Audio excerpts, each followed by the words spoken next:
बिस्मिल्लाहिर्रहमानिर्रहीम। अस्सलाम वालेकुम to all my viewers and students. आज हम लोग पढ़ने जा रहे हैं टर्मिनोलॉजीज़ ऑफ बायोफार्मास्यूटिक्स। तो ये पढ़ने से पहले सबसे पहले आप लोग मेरा चैनल सब्सक्राइब कर लें ताकि आपको हर आने वाली वीडियो के बारे में पता चल जाए और आपकी नॉलेज भी इंक्रीज़ हो और आपके कॉन्सेप्ट भी जो है वो क्लियर हो।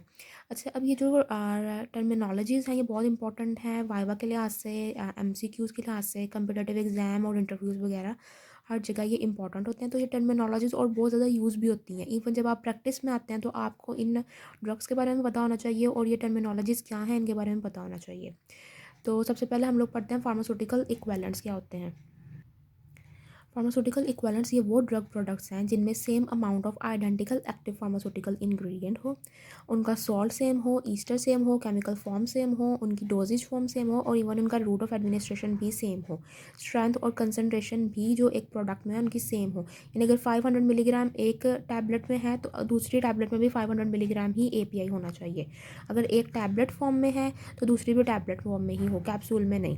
ठीक है। और रूट ऑफ एडमिनिस्ट्रेशन अगर एक का ओरल है तो दूसरे का भी ओरल हो तो फिर वो ड्रग्स जो हैं और उनका ईस्टर भी सेम हो, उनका सॉल्ट भी सेम हो, ठीक है, तो फिर उस वक्त हम लोग उनको वो कहलाएंगे फार्मास्यूटिकल इक्विवेलेंट्स। अच्छा, अब एक और बात जो बहुत इंपॉर्टेंट है और बाज़ स्टूडेंट्स इसको इग्नोर कर लेते हैं वो ये है कि वो कंप्लाई करते हो सेम कंपेंडियल रिक्वायरमेंट्स, यानी कि जो यूएसपी की या जो बीपी की जो सी भी रिक्वायरमेंट जो जिसके अकॉर्डिंग एक ड्रग फॉर्मुलेट हुआ है, दूसरा ड्रग भी जब वो फॉर्मुलेट हो तो वो उन कंपेंडियल रिक्वायरमेंट्स के साथ कंप्लाई करता हो।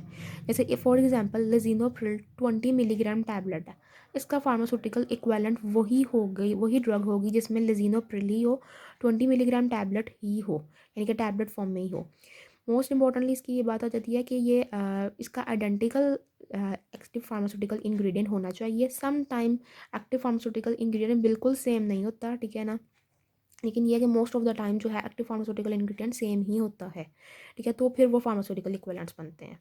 उसके उसके बाद आ जाता है फार्मास्यूटिकल अल्टरनेटिव। फार्मास्यूटिकल अल्टरनेटिव वो होता है जिसमें एक्टिव फार्मास्यूटिकल इंग्रेडिएंट यानी एपीआई तो सेम होता है लेकिन वो डिफरेंट सॉल्ट में अवेलेबल होता है या फिर डिफरेंट डोजेज फॉर्म में। लेकिन ये हम लोग सब्सटीट्यूट नहीं कर सके अनलेस जो है फिजिशियन जो है वो अप्रूवल दे। ठीक है, यानी कि कुछ होता है ना कि फार्मासिस्ट तो कर देते हैं, फार्मासिस्ट को तो ऑब्वियसली नॉलेज हुआ है लेकिन उनको डायग्नोसिस का ज़्यादा पता है फिजिशियंस को, और ये फार्मासिस्ट को बात एक्सेप्ट करनी चाहिए कि डायग्नोसिस जो है फिजिशियन ज़्यादा अच्छी तरह से कर सकते हैं। ठीक है, तो वही अप्रूवल दें तो फिर फार्मासिस्ट भी करे। लेकिन अगर फार्मासिस्ट के पास नॉलेज है पेशेंट की कंडीशन की, उसको पता है डायग्नोसिस का, उसको हिस्ट्री वगैरह पता है, तो फिर वो सब्सटीट्यूट कर सकता है। लेकिन कोई आम ले पर्सन जो है वो ये नहीं कर सकता, ना ही कोई मेडिकल स्टोर बेशक उस वाला जिसके उसके पास कितनी भी एक्सपीरियंस ने नॉलेज क्यों ना हो, वो ये जो है वो सब्सटीट्यूट नहीं दे सकता, यानी एक दवाई के बदले दूसरी दवाई नहीं दे सकता कि ये फार्मास्यूटिकल अल्टरनेटिव है आप ये खा लें। ठीक है, ये नहीं हो सकता। अब इसकी एग्जाम्पल किस तरह से आपको समझ आती है। मेटोप्रोलॉल ससीनेट 100 मिलीग्राम एक्सटेंडेड रिलीज़, ठीक है ना, ये टैबलेट है। इसी तरह मेटोप्रोलॉल टार्टरेट वो था ससीनेट और ये है टार्टरेट। ठीक है, तो इन दोनों में डिफरेंस क्या है, इनके सॉल्ट का फ़र्क है, यानी कि इनके केमिकल फॉर्म का फ़र्क है। तो ये डिफरेंट फॉर्मेबल हैं तो दोनों मेटोप्रोलॉल 100 मिलीग्राम ही है। ठीक है ना। उसके अलावा जो इन दोनों में डिफरेंस है वो ये है कि एक एक्सटेंडेड रिलीज़ है, एक है इमीडिएट रिलीज़।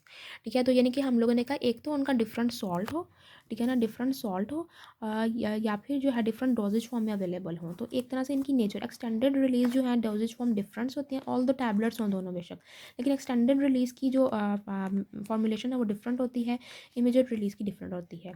इसी तरह दूसरी एग्जाम्पल एक आ जाती है किफ्लक्स की। किफ्लक्स जो है उसमें होता है सेफालैक्सिन मोनोहाइड्रेट। सेफालैक्सिन जो है सेफलोस्पोरिन की एक ड्रग है, ठीक है ना, सेफलोस्पोरिन क्लास से बिलोंग करता है। अब ये कैप्सूल या टैबलेट, ठीक है ना, दोनों में ही जो है सेफालैक्सिन बेशक वो 250 मिलीग्राम प्रेजेंट है या 500 मिलीग्राम प्रेजेंट है, अगर दोनों में 250 है तो फिर ये भी 250। अगर आप इसको अल्टरनेटिव के तौर पे दे रहे हो तो अगर कैप्सूल कोई पर्सन आपसे मांगने आता है 250 मिलीग्राम या फिजिशियन रिकमेंड करता है कि अगर बाहर से शॉर्टेज हुई है कैप्सूल की, ठीक है ना, 250 मिलीग्राम सिफालैक्सिन की कैप्सूल की शॉर्टेज हुई है तो फिर आपको वो रिकमेंड कर सकता है कि टैबलेट आप ले लें 250 मिलीग्राम। ठीक है, तो वो कोई प्रॉब्लम नहीं है। ठीक है ना, तो वो फार्मास्यूटिकल अल्टरनेटिव्स ही होते हैं। इसी तरह एक और एग्जांपल जो बहुत इंपॉर्टेंट है वो है tetracycline hydrochloride 250 milligram capsule versus tetracycline phosphate 250 milligram capsule. यानी कि अभी दोनों में फ़र्क क्या है, HCl और फॉस्फेट का। इनकी जो केमिकल फॉर्म है एक तरह से वो डिफरेंट है, क्योंकि इनकी जो सॉल्ट बना हुआ है वो डिफरेंट बना हुआ है, ठीक है।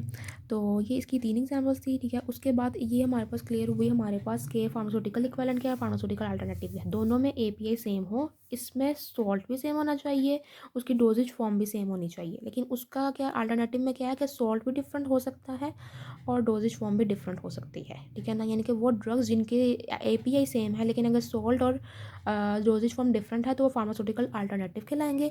अगर उनका सॉल्ट भी सेम है, उनकी डोजेज फॉर्म भी सेम है, रूट वगैरह स्ट्रेंथ सब कुछ सेम है, तो फार्मास्यूटिकल इक्विवेलेंट कहलाएंगे। इसी तरह एक आ जाता है केमिकल इक्विवेलेंट्स, व्हेन टू और more drug product contain same labelled chemical substance as an active ingredient in the same amount. यानी जस्ट उनकी अमाउंट सेम होनी चाहिए, ठीक है ना। उनके डोजेज फॉर्म से फ़र्क नहीं पड़ता कि बस उनकी अमाउंट सेम होनी चाहिए, ठीक है ना। तो वो केमिकल इक्विवेलेंट्स होंगे। जैसे एग्जांपल आ जाती है डिल डिलैटिन डिलैटिन कैप्सूल जो है उसमें फेनेटोन 100 मिलीग्राम मौजूद है।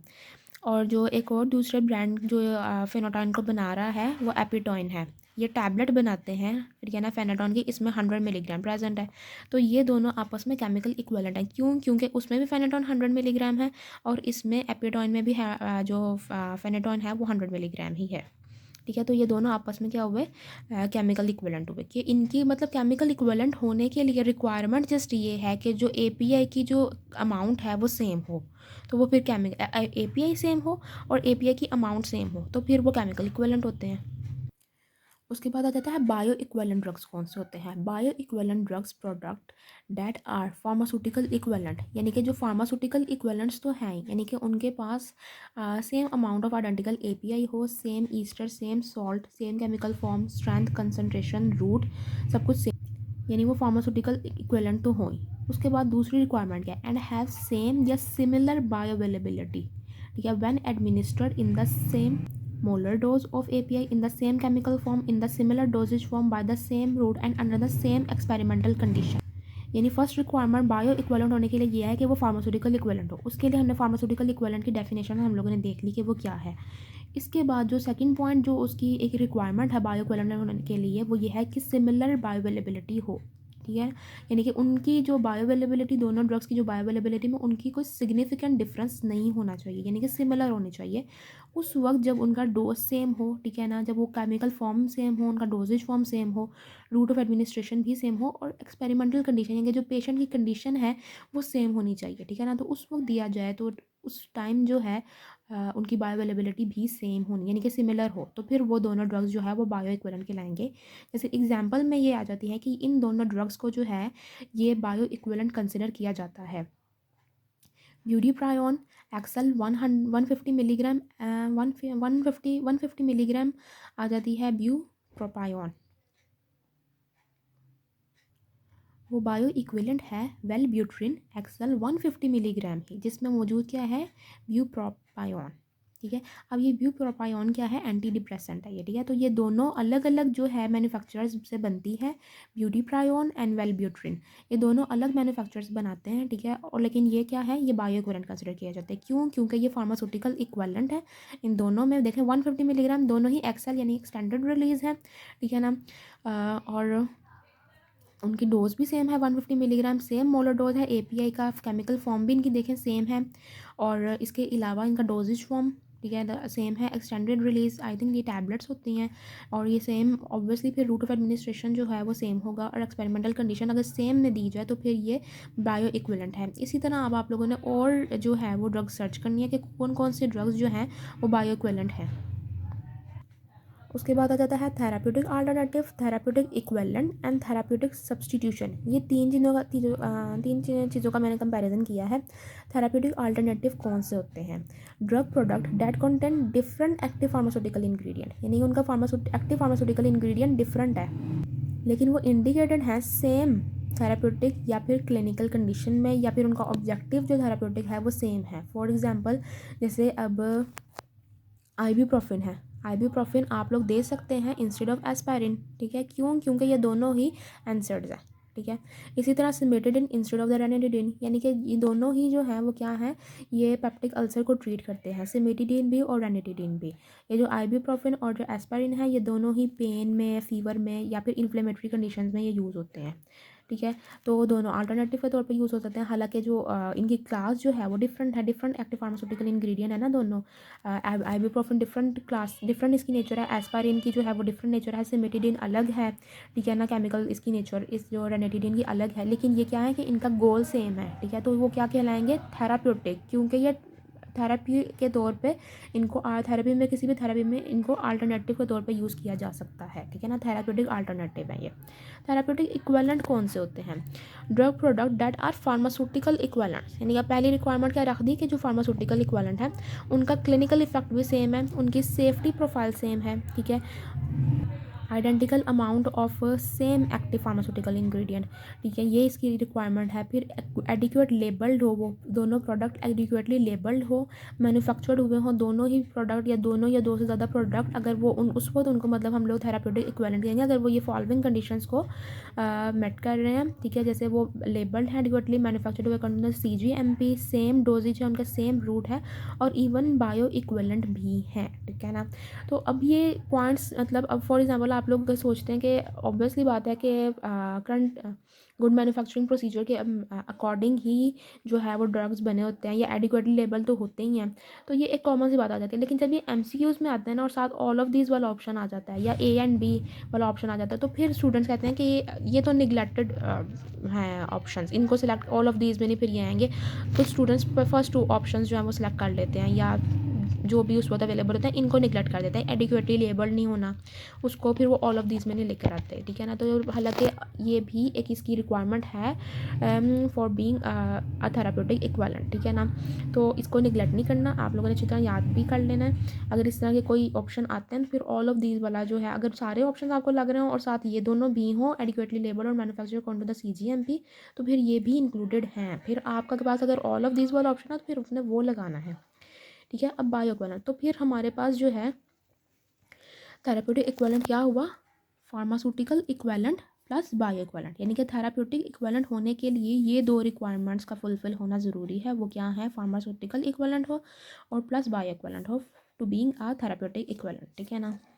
उसके बाद थेराप्यूटिक सब्सटीट्यूशन क्या होती है, ये एक प्रोसेस है of dispensing a therapeutic alternative, यानी कि ये थेराप्यूटिक अल्टरनेटिव को डिस्पेंस करना in place of prescribe drug, यानी कि डॉक्टर ने एक प्रिस्क्राइब ड्रग दी, ठीक है। अब फार्मासिस्ट के पास फॉर एग्जांपल उस टाइम वो नहीं है, या उसको लगता है कि दूसरी मेडिसिन भी अप्रोप्रिएट है इस कंडीशन के लिए, या फिर वो ज़्यादा बेहतर है, ठीक है ना, क्योंकि कंडीशन लिखी हो गई, ठीक है। अब उसको लगेगा कि फॉर एग्जाम्पल फार्मासिस्ट को लगता है कि ये इसके हिसाब से या इसके लिए ज़्यादा ईजी टू एडमिनिस्टर है, ठीक है, तो वो फिर वो उसको दे देगा, या इसके साइड इफ़ेक्ट्स कम है, या पेशेंट हो सकता है कोई बात ऐसी जो फार्मासिस्ट को बता दे जो डॉक्टर को ना बताएगी हो, ठीक है ना।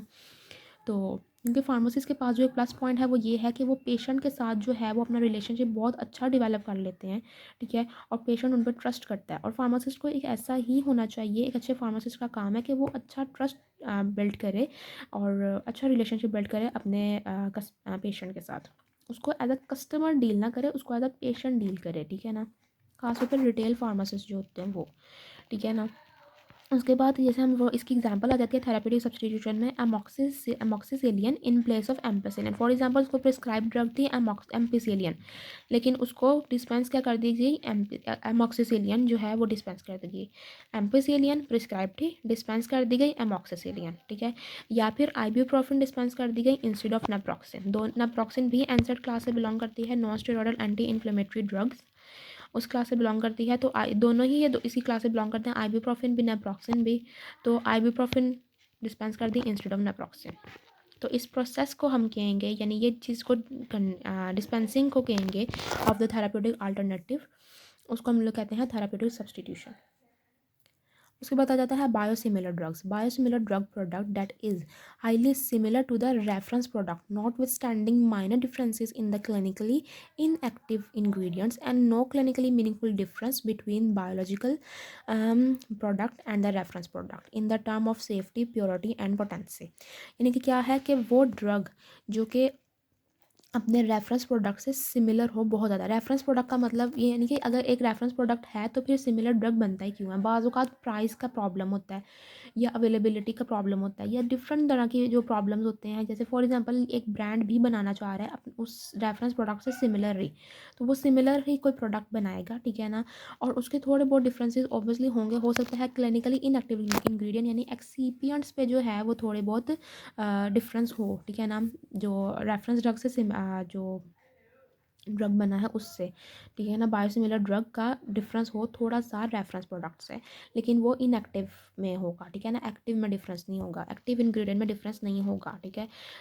इनएक्टिव में डिफरेंस हो सकता है। इसके अलावा कोई मतलब ऑलमोस्ट सिमिलैरिटी ही होती है in the term of safety, purity और पोटेंसी भी उनकी सिमिलर होती है, ठीक है ना? जैसे एफसोला टैबलेट जो है वो सिमिलर है रेमिकेट से। अब इन दोनों में ही इन्फ्लिक्सिमैब है। इन्फ्लिक्सिमैब क्या होते हैं?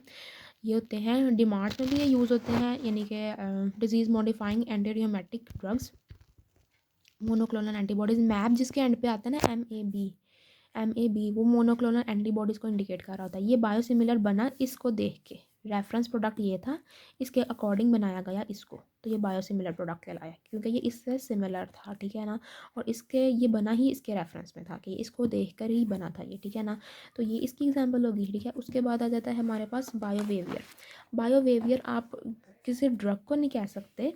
This term is applied to the regulatory drug approval process when the dossier is approved based on the evidence of equivalence other than other equivalence other than in vivo equivalence testing, ठीक है ना? यानी कि क्या है कि equivalence किससे है? To the other marketed product. अब होता क्या है कि एक पर्सन ने ड्रग डेवलप किया, उसके लिए उसने सारे इन विवो टेस्टिंग की, इन विट्रो टेस्टिंग की, ओवरऑल सारी ड्रग प्रोफाइल उसने डेवलप की। कोई दूसरा पर्सन वो वही ड्रग बनाना चाह रहा है। अब उसने क्या है, जस्ट शो करना है कि मेरा जो प्रोडक्ट है वो ये जो पहले प्रीवियसली मेड प्रोडक्ट है या डेवलप जो रिसेंटली जो डेवलप हुआ प्रोडक्ट्स है उससे सिमिलर है। उसने जस्ट ये एविडेंस देना है, ठीक है ना? और उसको ये जो सारी इन विवो जो इक्वेलेंस होती है ना, इन विवो होता है बॉडी के अंदर और इन विट्रो होता है बॉडी से बाहर। तो इन विवो टेस्टिंग ज़रा कॉम्प्लिकेटेड होती है, इन विट्रो जो है वो इतनी, क्योंकि बॉडी से बाहर होती है, वो इतनी कॉम्प्लिकेटेड टेस्टिंग नहीं होती। सो उसको इन विवो टेस्टिंग से बचने के लिए वो क्या करेगा कि वो बस शो करवाएगा, किस तरह से अपना प्रोडक्ट के एविडेंस देगा कि मेरा प्रोडक्ट इक्विवेलेंट है किसी दूसरे मार्केटेड प्रोडक्ट से जो अब वो मार्केट हो गया और मेरा प्रोडक्ट भी उसी जैसा ही है। तो मुझे आप लोग जो है वो बायोवेवियर दें कि मुझे ये इन विवो जो इक्विवेलेंस टेस्टिंग है वो ना करनी पड़े, ठीक है ना? अब ये किस तरह शो करवाएगा? In 1995, American Department of Health and Human Service USFDA, इसको पूरे को क्या कहेंगे? HHS FDA, ठीक है ना? Instigated the biopharmaceutical classification system, जिसको BCS कहते हैं, ठीक है ना? With the M K grant किया जा सके so called biowaiver for the scale up and the post approval changes के लिए। SUPAC इसको शॉर्ट फॉर्म है, ठीक है? अब क्या है कि जो US FDA ने एक सिस्टम इंट्रोड्यूस करवाया जिसको कहा गया बायो फार्मास्यूटिकल क्लासिफिकेशन सिस्टम। ये जो है ये सिस्टम ड्रग्स को क्लासीफाई करता है on the basis of their permeability and the solubility. Solubility, किसी भी ड्रग को सॉलेबल उस वक्त कहेंगे जब उसकी सॉलेबिलिटी होगी इन 250 ml ऑफ द वाटर, यानी 1 ग्लास वाटर में उसकी सॉलेबिलिटी होगी या फिर इससे कम पानी में उसकी सॉलेबिलिटी हो जाती है, ठीक है ना? और परमेबल कब कहेंगे? जब उसकी परमेबिलिटी 90% हो। तो ये मैं आपको बता भी दूंगी नेक्स्ट लेक्चर में कि ये BCS क्लासिफिकेशन क्या है। वैसे एक थोड़ा सा एक ओवरव्यू दे देती हूँ। BCS क्लासिफिकेशन जो है वो सिस्टम ये क्लासीफाई करता है ड्रग्स को 4 क्लासे में, ठीक है ना? Class 1, class 2, class 3 and class 4 में, ठीक है? क्लास 1 में होते हैं highly soluble and highly permeable drugs, ठीक है? क्लास 2 में होते हैं low soluble but high permeable drugs. Class 3 में होते हैं high soluble and low permeable drugs. और क्लास 4 में low soluble and low permeable drugs. आप चाहें तो इसको नोट कर सकते हैं, वरना मैं आपको इसका PDF सेंड कर दूँगी। अब एक पर्सन बताता है कि मेरा जो ड्रग है, जैसे एक अप्रूव ड्रग है ना, जैसे जिसने मैंने बताया ना कि किसी एक पर्सन ने पूरा डेवलप किया drug in vivo in vitro सारी स्टडीज़ करके, ठीक है। और दूसरा पर्सन कह रहा है कि जो उसका रिजल्ट निकला कि उसने in vivo in vitro testing के बाद क्या रिजल्ट निकाला कि ये ड्रग बिलोंग कर रहा है BCS क्लास 1 और मतलब उसने आगे फॉर्मुलेट कर दिया, ठीक है ना। यानी कि फॉर एग्जांपल उसने 5 स्टेप ऑफ टेस्टिंग की, ठीक है, और उसके बाद उसने ये नतीजा निकाला कि मेरा ड्रग जो है वो इस क्लास से बिलोंग करता है, ठीक है। अब आप लोगों ने ये प्रूव करना है कि आपका ड्रग भी इसी क्लास से ये बिलोंग करता है और आपको जो सारी जो पीछे वाली जो टेस्टिंग है ना वो माफ़ हो जाएगी, यानी कि वो आपको करने की ज़रूरत नहीं है, आप आगे से आप कंटिन्यू करोगे अपना प्रोसेस। तो इस जो अप्रूवल को कहते हैं बायोवेवियर, ठीक है। सो ये था आज का हमारा जो टर्मिनोलॉजीज़ का। अब नेक्स्ट लेक्चर में होपफुली हम बायो इक्विवेलेंस पढ़ेंगे, जो हम लोगों ने ये पढ़ी है अभी। बायो इक्विवेलेंट ड्रग्स क्या हैं और बायो इक्विवेलेंस क्या होती है, इसके टाइप्स पढ़ेंगे, बायो अवेलेबिलिटी को पढ़ेंगे। सो आप मेरा चैनल सब्सक्राइब कर लें ताकि आपको नेक्स्ट वीडियो जैसे ही अपलोड हो आपको फ़ौरन जो है वो नोटिफिकेशन मिल जाए मेरी वीडियो के बारे में। और अगर आप चाहते हैं कि ये जो ओवरऑल जो मैंने बनाया है इसका, ये अगर आपको PDF फॉर्म में चाहिए तो फिर आप डिस्क्रिप्शन में इसका प्रोसीजर है किस तरह से आपको PDF में मिल सकता है, तो उसको फॉलो करके आप इसकी PDF हासिल कर सकते हैं। थैंक यू एंड अल्लाह हाफ़िज़।